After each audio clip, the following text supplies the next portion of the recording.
Ingat, aku jugalah sebuah wujud yang maujud. Berarti kita sudah melihat, mendapatkan, yaitu kata aku, yang mana aku berkodratkan aras, kursi dan karamatullah, yang bertajalli kepada sifatku batin, zat dan nur, dan nyatalah aku dalam maujud kodrat iradat ilmu, berhayat kepada wujudku, yaitu zat kunal yang terlihat, zat kunah yang berkodrat. Aku Allah yang berwujud Muhammad telah nyata dalam pencarian, dalam pengkajian.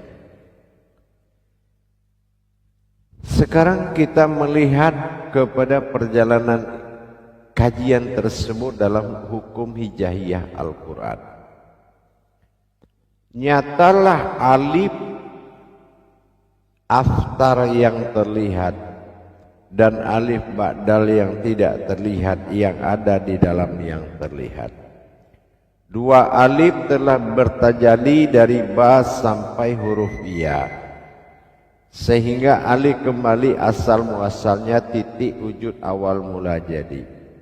Dua alif itu sudah berangkat bertajalli dengan kasrohnya, yaitu perjalanan batinnya, yaitu berupa ayat, sehingga terjadi dua titik dalam huruf ya, menandakan sudah sampai kepada asalnya. Alif aftar mewakili zahir dan alif badal mewakili diri al-haqqullah. Dan huruf ya adalah sebuah maujud, yang mana dari titik dua tadi maujudlah sebuah makom yang disebut dengan rahim atau kodrat hamba, atau disebut rahim makumullah yang dikodratkan kepada huruf ya. Artinya huruf ya itu memperlihatkan dua kodrat, yaitu kodrat hamba Allah sebagai Tuhan dan hambanya Allah sebagai umat dalam kodrat wujud yang sama.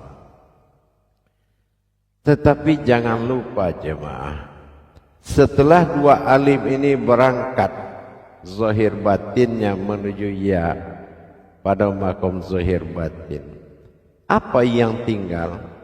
Yang tinggal adalah tiada, kosong.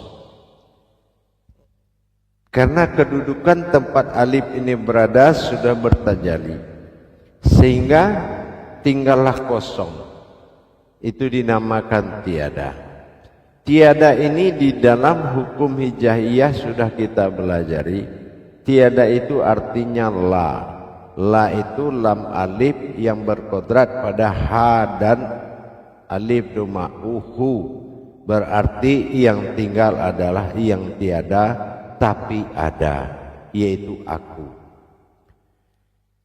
Dalam hal ini, aku pada yang ada dan aku pada yang tiada. Ini yang disebut aku di dalam aku. Mana aku yang di dalam aku? Kalaulah tidak ada aku di dalam, masa ada aku yang di luar? Nah, ini dua. Aku pada kodratku dan aku pada wahidatul wujud, yaitu pada kodrat tiada. Kenapa kodrat tiada? Kodratnya memang bernama tiada, tapi tiada itu artinya adalah la yang berartikan ada, yaitu aku. Akulah yang tiada tapi ada. Tetapi adanya aku berkodrat, ya, zahir, dan tiadanya aku bersifat mustahil. Nah, apa yang dikatakan bersifat mustahil? Akulah dengan kemustahilanku menjadikan diriku sendiri. Ini dinamakan aku di dalam aku. Mustahil adalah sebuah kodrat yang bernama tiada. Berarti yang ada yang katakan di waktu awal kejadian Allah atau wujud dijadikan bersifat tiada, maka yang tiada inilah yang ada. Kenapa? Dia sudah dijadikan tiada. Nama sebuah kodrat. Nama sebuah kodrat dijadikan. Yang pertama adalah kodrat tiada. Tapi apa yang ada? Yang ada, yang tiada itulah yang ada. Karena itu yang dijadikan pertama sekali. Yang pertama sekali dijadikan tiada, berarti tiada itulah awalnya yang ada. Nah, ini dinamakan dengan wahidatul wujud. Dan alif yang bertajalli menjadi wujud disebut ada. Yang tinggal adalah sebuah wahidatul wujud disebut tiada. Aku juga yang ada, aku juga yang tiada. Nah, inilah dari usul diri aku. Jadi dikatakan dengan wahidatul wujud, wahid itu adalah wujud yang tunggal. Tapi kalau adanya aku pada aras kursi dan keramat sampai menuju wujud dan maujud, itu adalah aku pada kodratku bernama ada, disebut wajibul wujud. Sementara yang menjadikan aku yang ada itu dari aku yang tiada. Karena dari tiadalah aku baru ada. Ini disebut dengan wahidatul wujud. Antara wajibul wujud yang ada sebagai kodrat disebut aku, dan wahidatul wujud yang menjadikan wujud kodrat bernama aku itu adalah aku yang disebut wahidatul wujud atau la, yang dijadikan adalah wujud al. Jadi kalau disatukan bernama Allah atau Tuhan. Dalam perjalanan ini, dalam kaji ada sudah terbentuk dari alif bertajalli kepada huruf ya, sehingga maujud dalam rupa-rupa yang maujud dalam diri sifat. Itu ada. Tetapi mustahil yang ada, mustahil tidak ada. Nah, yang tidak ada ini bersifat mustahil. Siapa yang mustahil? Adalah aku. Ya. Nah, inilah yang menjadikan sesuatu bergerak. Ya. Kodrat yang bersifat wujud ada adalah kodrat lam jalalah dengan kodrat yaitu bergerak. Dengan dia bergerak pada wujudnya, maka maujudnya pun mengalami gerak.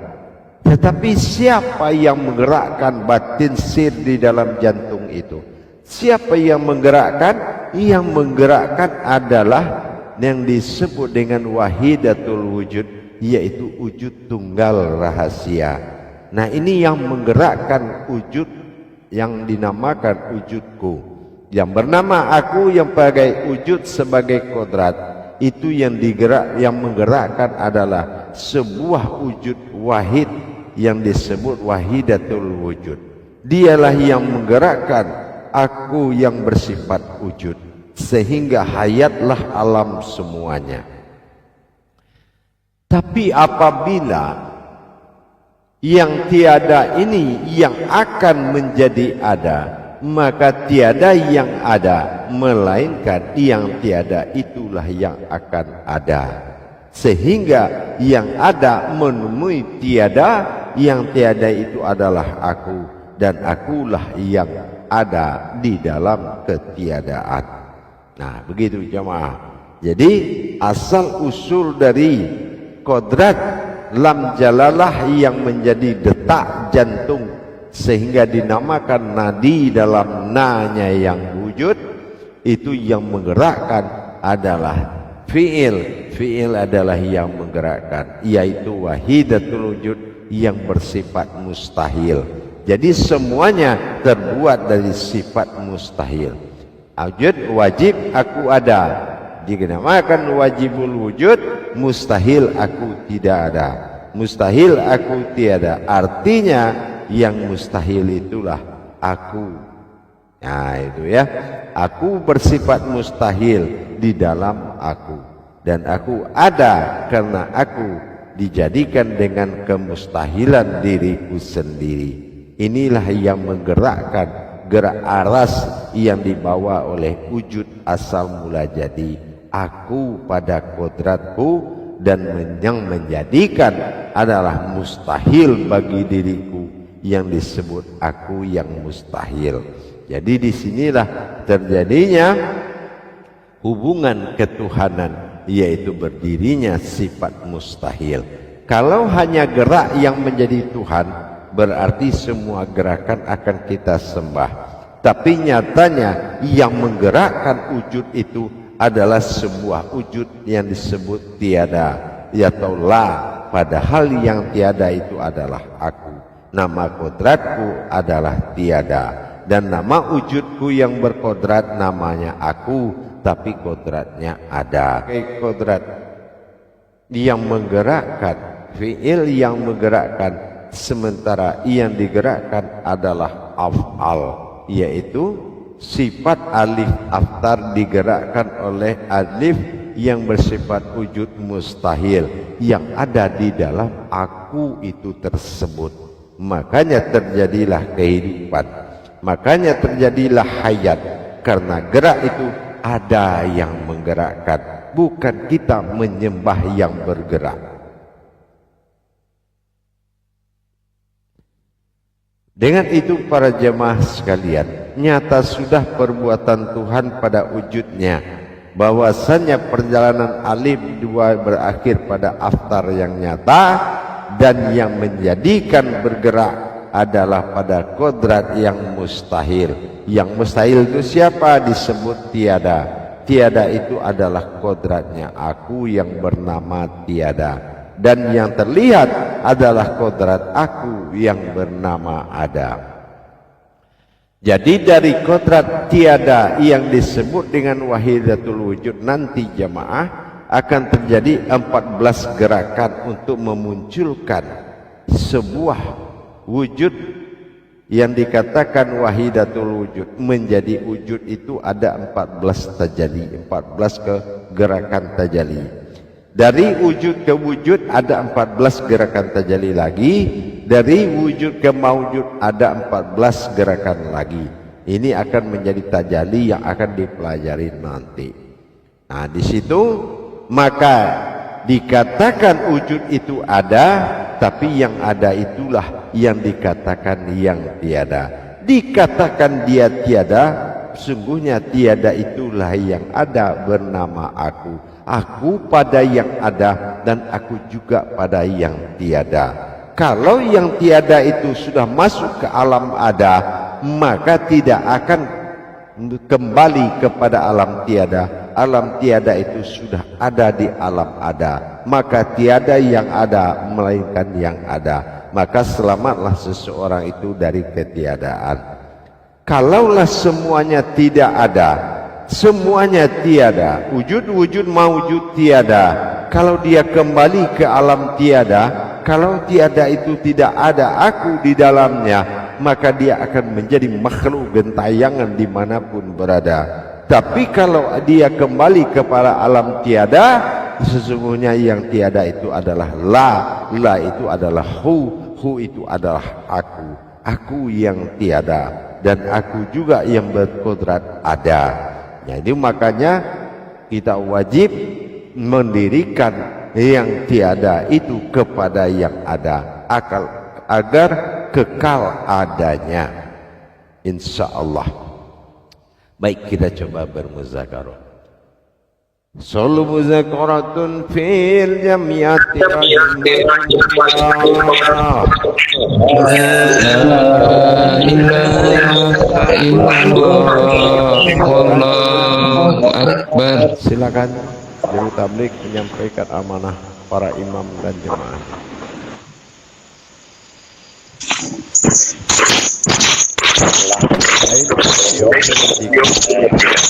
Pak Imam. Assalamualaikum warahmatullahi wabarakatuh, Bu ya. Waalaikumsalam.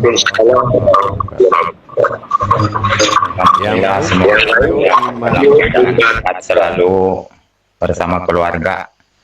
Amin. Amin. Insyaallah. Alhamdulillah, pada malam ini kita sangat bersyukur kita dapat bertemu dengan mursyid kita.